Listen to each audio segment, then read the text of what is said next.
ना। चला ठीक, चालू करिए। देखिए सबसे पहले मैथ का स्टार्ट कहाँ से हुआ। देखिए मैथ जब शुरू में लोग रहते थे उसी समय से सबसे पहले लोग एक साथ रहना स्टार्ट किए, खेती में कृषि पर आधारित हुआ। उसके बाद पशुपालन, उसके बाद जब समाज में रहने लगे वहीं से गिनती स्टार्ट हुआ, गिनती से धीरे धीरे संख्या पत्ती स्टार्ट हुआ। उसके बाद पूरा मैथ का वहीं से स्टार्टिंग हुआ। उसके बाद आगे बढ़ते गया, उसी के अलग अलग भाग बढ़ते गया, अलग अलग टाइप्स बढ़ते गए, उसी प्रकार मैथ आगे बढ़ते गया। अभी हम लोग क्लास 11th का मैथ पढ़ेंगे, जिसमें 11th का मैथ पढ़ना है तो उससे पहले हम जानेंगे उसका सिलेबस। उससे पहले उसका जानेंगे सिलेबस, उसमें पढ़ना क्या है। तो सबसे पहले उसमें क्लास 11th में 6 यूनिट पढ़ना है। इस 6 यूनिट में फर्स्ट यूनिट है, फर्स्ट यूनिट है set and function, sets and function, sets and function. इसमें अलग अलग यूनिट है।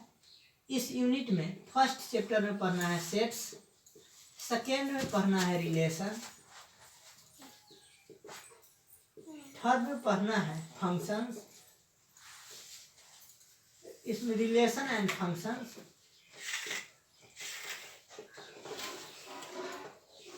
थर्ड में पढ़ना है ट्रिगोनोमेट्रिकल फंक्शन,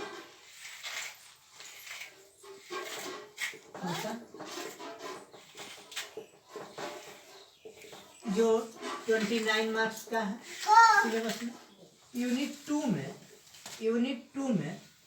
टू में अलजेब्रा पढ़ना है,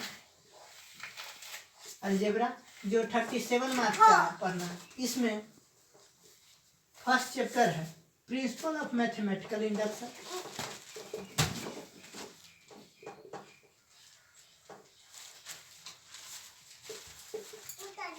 प्रिंसिपल ऑफ मैथमेटिकल इंडक्शन। दूसरा चैप्टर इसका है कॉम्प्लेक्स नंबर, कॉम्प्लेक्स नंबर। तीसरा चैप्टर है इसका क्वाड्रेटिक इक्वेशन।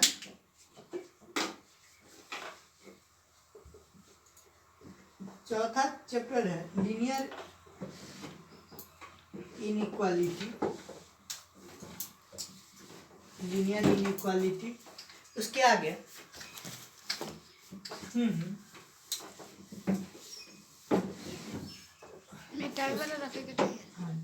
उसके आगे 5 में पढ़ना। उसका अगला चैप्टर है परमुटेशन एंड कॉम्बिनेशन,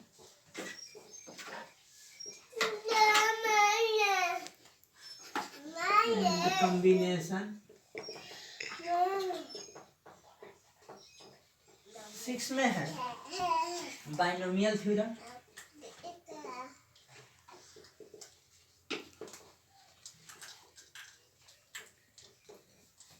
7 में है सीक्वेंस एंड सीरीज। इसमें एपी पढ़ना है, जीपी पढ़ना है, sum of term, summation of term पढ़ना है।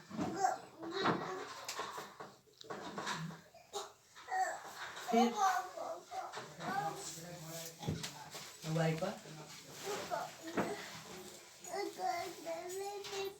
यूनिट थर्ड में कोऑर्डिनेट ज्योमेट्री पढ़ना है।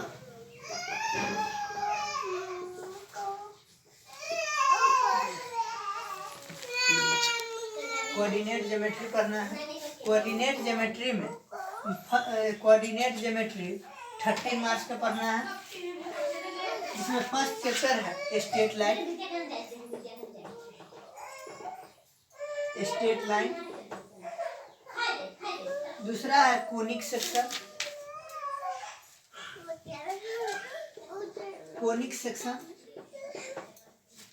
तीसरा है introduction to 3 dimensional geometry.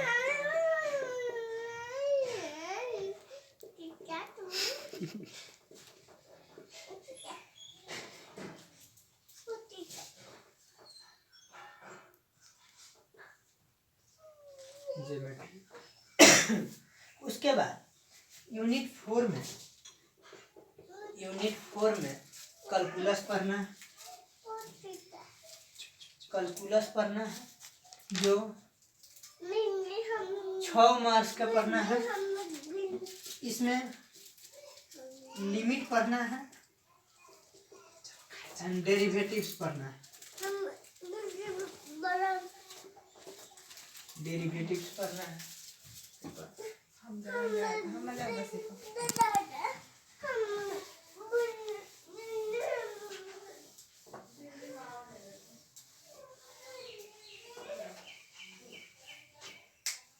Unit 5 में मैथमेटिकल रीजनिंग पढ़ना है। मैथमेटिकल रीजनिंग पढ़ना है। मैथमेटिकल रीजनिंग जो 3 मार्क्स का है। और यूनिट 6 में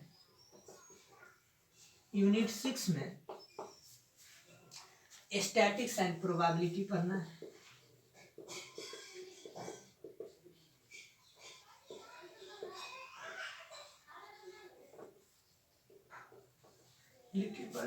इसमें एक चैप्टर स्टैटिक्स का है और दूसरा प्रोबेबिलिटी का है।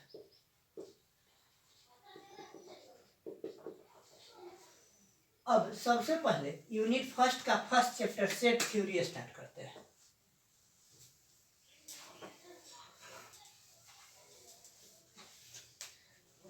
यूनिट 1 का फर्स्ट चैप्टर है सेट्स। आगे सेट्स होता क्या है उसके बारे में जानते हैं। तो सेट्स होता है a set is well defined object, well defined distinct object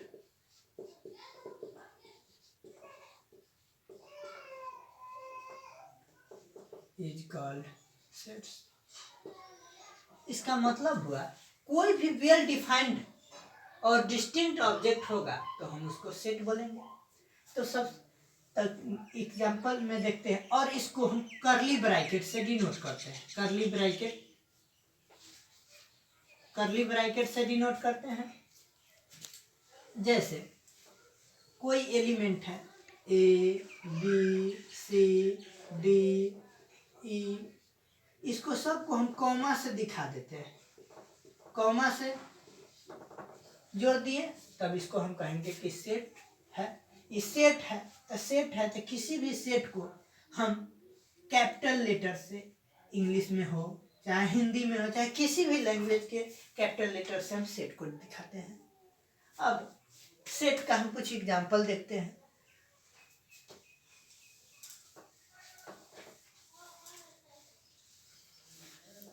set का कुछ एग्जांपल है जैसे the collection of all president of India. The collection of all president of India. इसका मतलब हुआ कि आज तक जितना भी प्रेसिडेंट बने हैं उस सब के बारे में हम जानते हैं। वो सब वेल डिफाइंड है। इसका मतलब एक उनका जितना भी प्रेसिडेंट हुए हैं सबका सेट है। इसलिए हम कई यानी कि सब एलिमेंट के बारे में जानते हैं। इसमें जितना भी प्रेसिडेंट है सब के बारे में जानते हैं, इसलिए कहेंगे कि यह सेट है। दूसरा the collection of all capital of state of India. The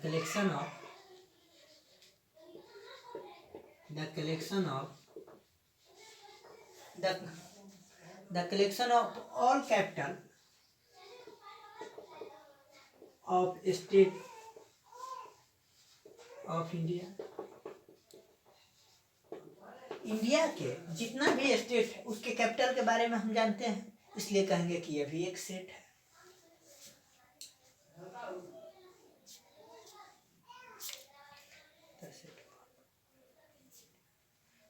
इसके आगे अब सेट को हम रिप्रेजेंट कैसे करेंगे?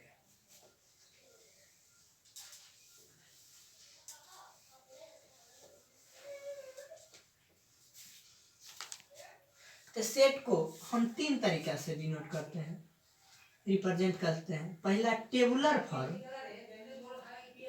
टेबुलर फॉर्म या इसी का नाम है रोस्टर फॉर्म, रोस्टर फॉर्म। दूसरा है set builder form, builder form, और इसी का नाम है प्रॉपर्टी फॉर्म। तीसरा कहते हैं visible form, visible form.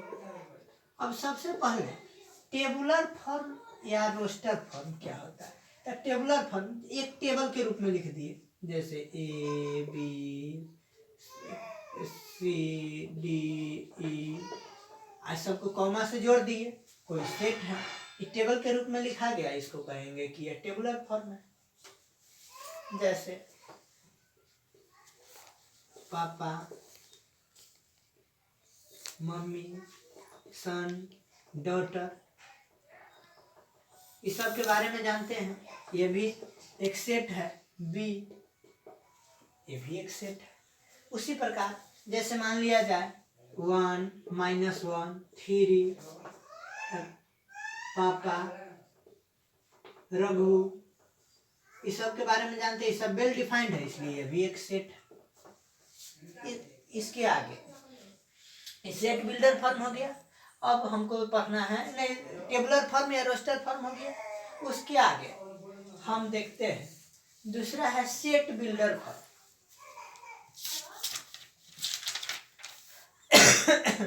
Set builder form, जैसे कोई एक सेट है, कोई सेट ए है जिसका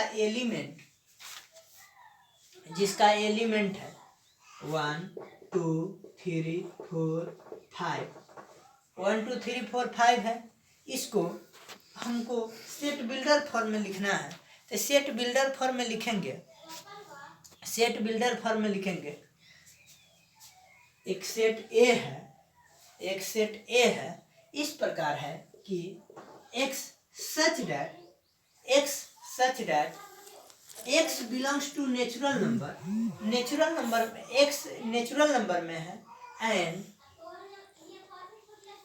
x लेस देन और इक्वल टू 5। इसका मतलब नेचुरल नंबर, काउंटिंग नंबर कहाँ से स्टार्ट होता है? Counting number, natural number, counting number are called natural number, यानी कि काउंटिंग नंबर 1 से स्टार्ट होता है, 1 2 3 4 5, और 5 के इक्वल है या इससे छोटा है, सब इससे छोटा है। इसका मतलब यह टेबुलर फॉर्म में हो गया, ये सेट बिल्डर फॉर्म में हो गया। सेट बिल्डर फॉर्म में। अगर इसी को विजिबल फॉर्म में लिखना है तो एक लूप बना लिए, इसमें एलिमेंट है 1 2 3 4 5। आप एक इसका यहाँ लिख देते हैं कि सेट ए है, यही हो गया हमारा विजिबल फॉर्म।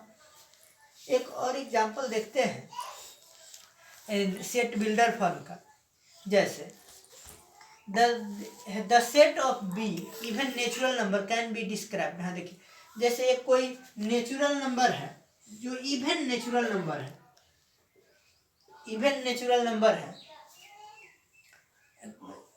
जो n बिलोंग्स टू नेचुरल। देखिए नेचुरल नंबर है 2n, तो इसमें n के जगह पर 1 2 3 4 5 कुछ भी नेचुरल नंबर के लिखेंगे तो आ जाएगा 2 1 2 2 2 4 6 8 10। इसी प्रकार यह हो गया हमारा एक सेट बी है जो नेचुरल नंबर में है और इवन नंबर है।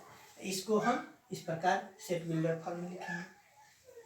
अब कुछ सिंबल के बारे में जानना है। सिंबल,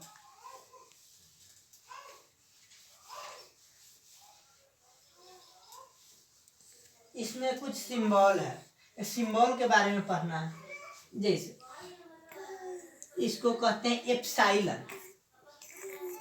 एप्सिलॉन जो हम इसमें मैथ में पढ़ेंगे, इसको बिलोंग्स टू, क्या पढ़ेंगे? Belongs to. उसके आगे ये उल्टा ए, इसको पढ़ेंगे फॉर ऑल या फॉर एवरी।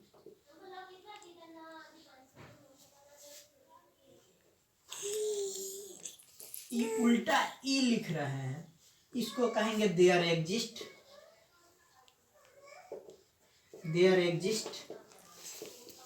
उसी प्रकार आगे देयर एग्जिस्ट हो गया, उसके बाद दो फुल स्टॉप से दिखा दिए, चाहे कभी कभी इस प्रकार दे दिया जाता है। इसको पढ़ते हैं सच डैट,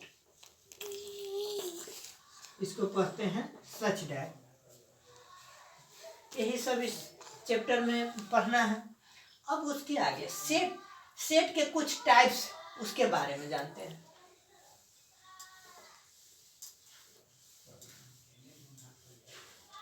उसके आगे जानते हैं सेट्स में कुछ पढ़ना है, जैसे फाइनाइट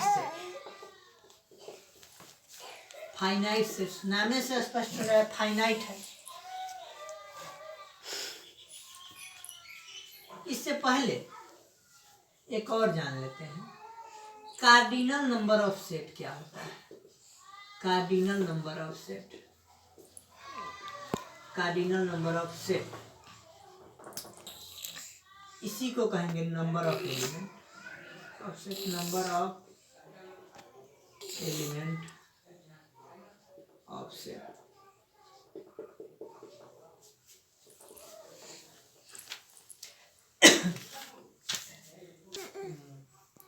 चलो बड़ा देखिए, कह रहा कार्डिनल नंबर ऑफ सेट या number of element of set, इसका डिफाइन समझते हो। तो the number of an element in finite sets is called cardinal number of set.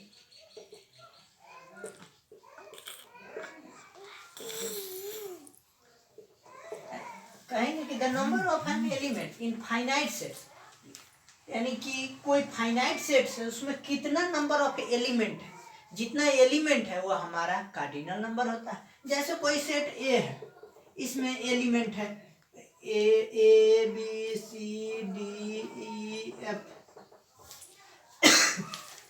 इसमें 2 4 6 एलिमेंट है, तो इसको कहेंगे इस सेट ए का कार्डिनल नंबर 6 है। Cardinal number of element in set A equal to 6।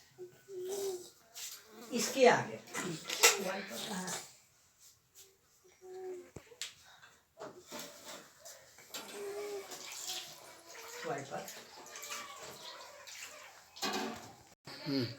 आगे पढ़ना है फाइनाइट सेट्स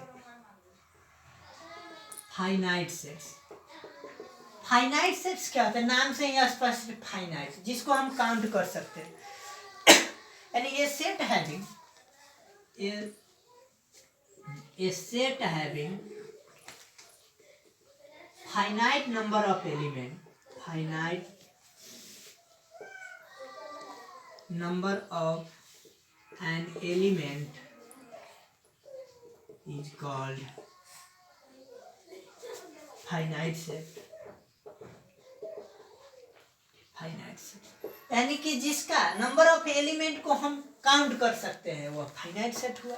जैसे एक सेट ए है जिसमें एलिमेंट है मोहन, सोहन, रवि, अंजल, ये सब हो गया, इसको हम काउंट कर लिए 1 2 3 4, ये फाइनाइट सेट। अब आगे पढ़ना है इनफाइनाइट सेट क्या होता है। A set which is not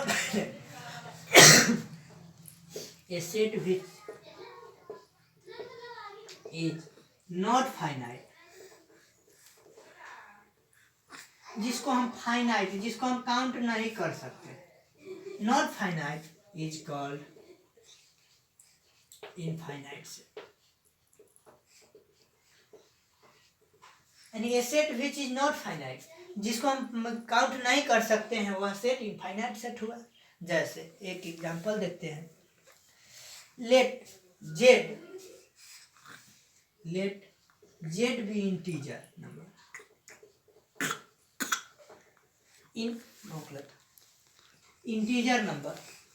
integer number का सेट है, मान लिया जाए जेड, उसका एलिमेंट 0 1 2 3 इन्फिनिटी तक, फिर -1 -2 -3, इसी प्रकार आगे -इन्फिनिटी तक। तो यह जितना भी सेट हुआ इसको हमको पता है कि कहाँ से स्टार्ट है, यानी ये आगे 1 2 3 4 5 कहाँ 10 तक ले है कि 100 तक ले है कि 500 तक ले कि 5000 तक ले, पता नहीं। चाहे पीछे भी -100 तक है कि -500 तक, -1000 तक, कहाँ तक है पता नहीं है। यह इंटीजर नंबर का सेट है, इसमें हमको पता नहीं। जैसे कोई रियल नंबर है, रियल नंबर आर एक सेट है जिसमें एलिमेंट है 1 2 -3 -5/6 4/3। इसमें पता है कि कहाँ तक ले है, कौन एलिमेंट है कौन एलिमेंट नहीं है। पीछे भी इन्फिनिटी तक है, आगे भी इन्फिनिटी तक है, फ्रैक्शन में भी है, इसलिए इसको कहेंगे कि यह इनफाइनाइट सेट है। इसके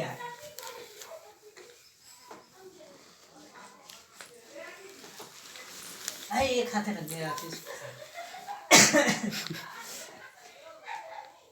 इसके आगे पढ़ना है इक्वल सेट। इक्वल सेट क्या होता है?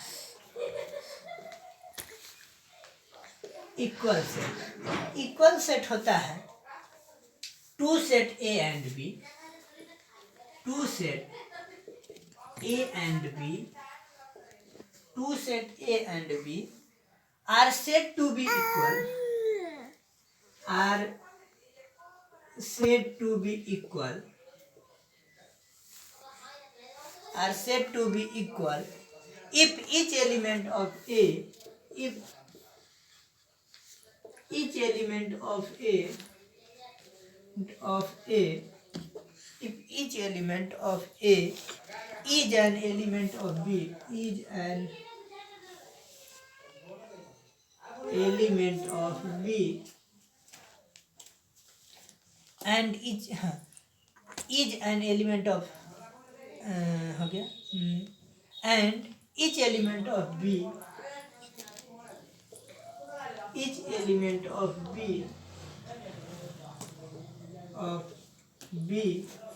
is each element of B is an element of B। यानी कि कहने का मतलब ए का जो एलिमेंट है वह बी में है, चाहे बी का एलिमेंट है वो ए में। जैसे एक एग्जांपल देखते हैं, एक सेट ए है जिसका एलिमेंट 1 2 3 है, एक सेट बी है जिसका एलिमेंट है 3 2 1। इसका मतलब इसमें भी 1 2 3 एलिमेंट है, 1 2 3, इसमें भी है 1 2 3 एलिमेंट। तब कहेंगे कि यह सेट इक्वल है। इक्वल सेट यानी equal set A set A equal to set B है, क्योंकि एलिमेंट सेम है। इसके आगे पढ़ना है इक्विवेलेंट सेट।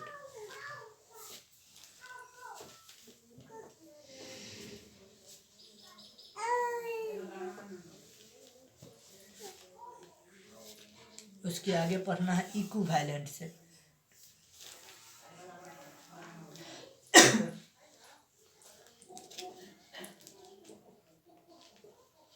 इक्विवेलेंट सेट क्या होता है?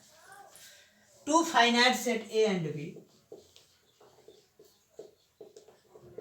Two finite set A and B, two finite set A and B are said to be equivalent,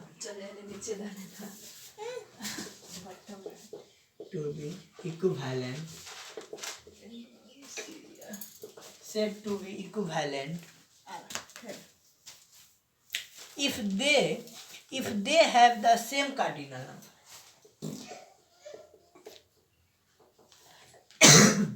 They have the same cardinal number.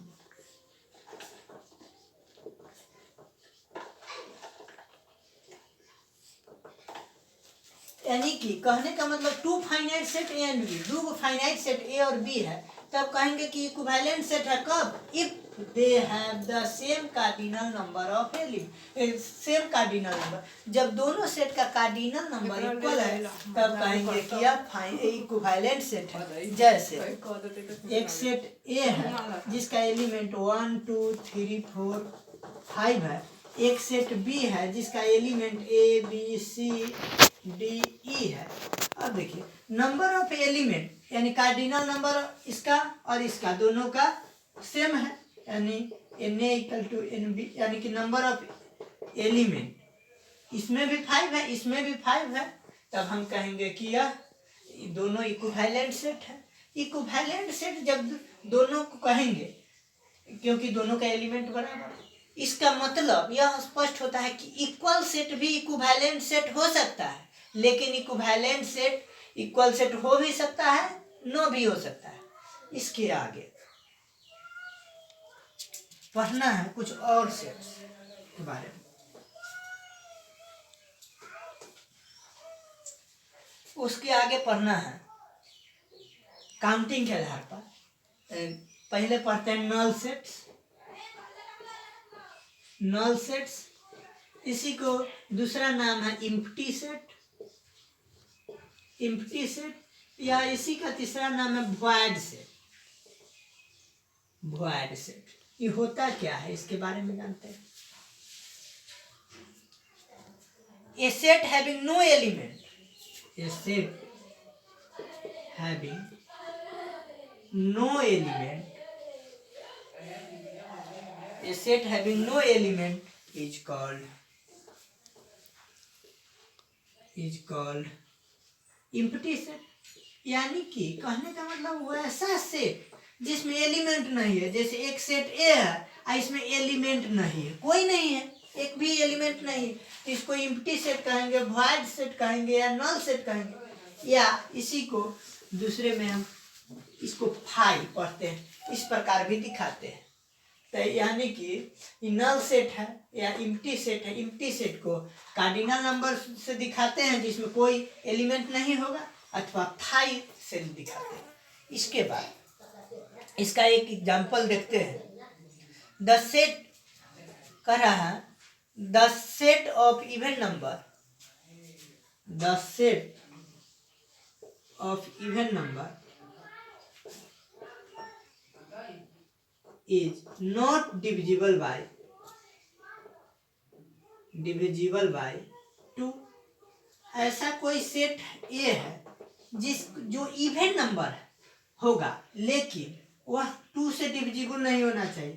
तो जितना भी इवन नंबर है वह तो 2 से डिविजिबल होता है, इसलिए इसमें कोई एलिमेंट नहीं होगा। कोई एलिमेंट नहीं होगा तो इसको एम्प्टी सेट कहेंगे या नल सेट कहेंगे या वॉइड सेट कहेंगे।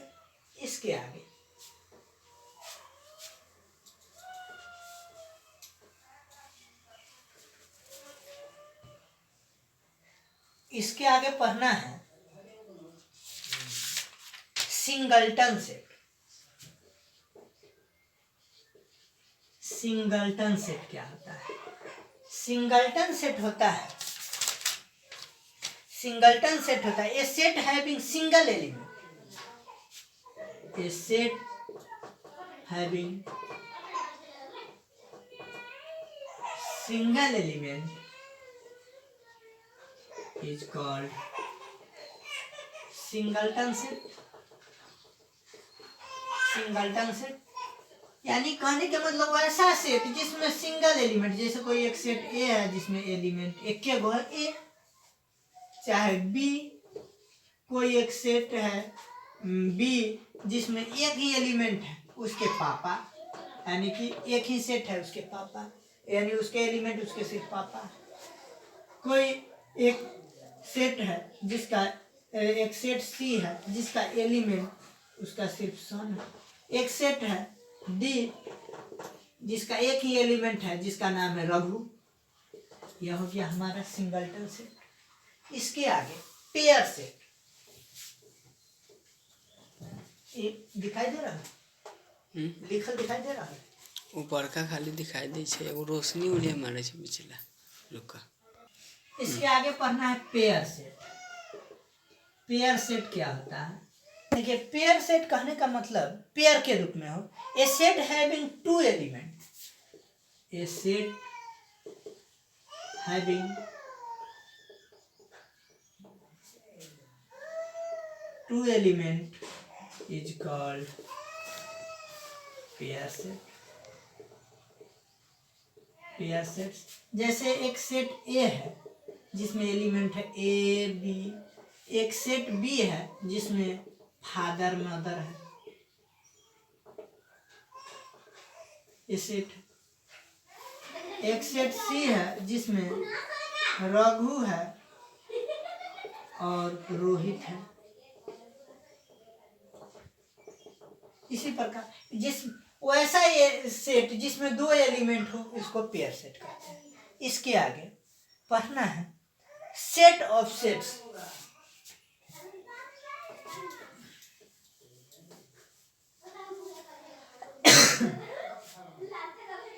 Sets of set.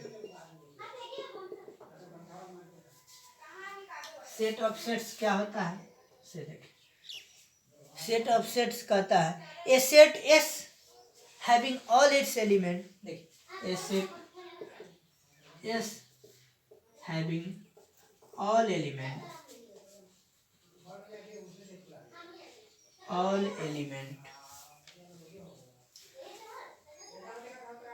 all element as set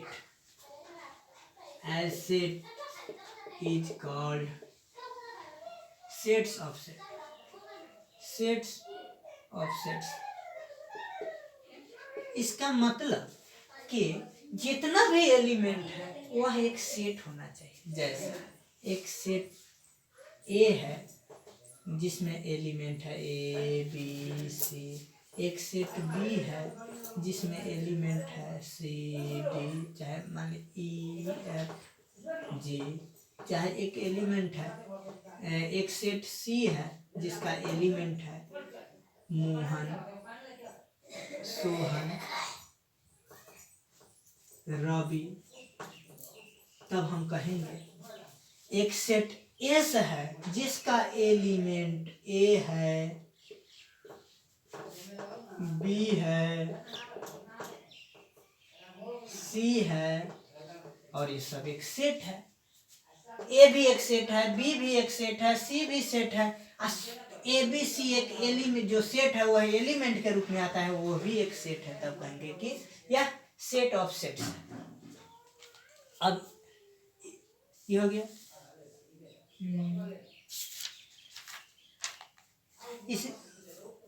इसके आगे अब अगले दिन इतना ही रहने।